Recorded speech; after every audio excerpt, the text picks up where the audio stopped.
Permasalahan yang menyeret mantan dosen UIN Malang Yaimim dan tetangganya Sahara ternyata turut disoroti orang luar negeri. Bahkan melihat Yaimim yang diusir Sahara hingga merasa difitnah, mantan dosen ini pun ditawari tinggal di Dubai.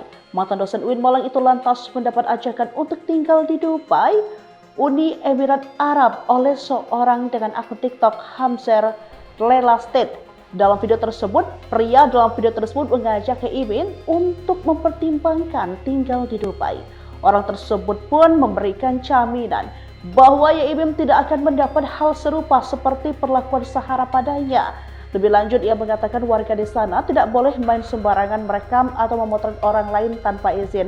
Apalagi foto yang diambil tanpa izin diunggah di internet. Pasalnya pemerintah Dubai memberlakukan aturan ketat demi menjaga privasi dan keamanan publik. Sebelum akhir video, ia berharap agar bisa bertemu langsung dengan Yaimim.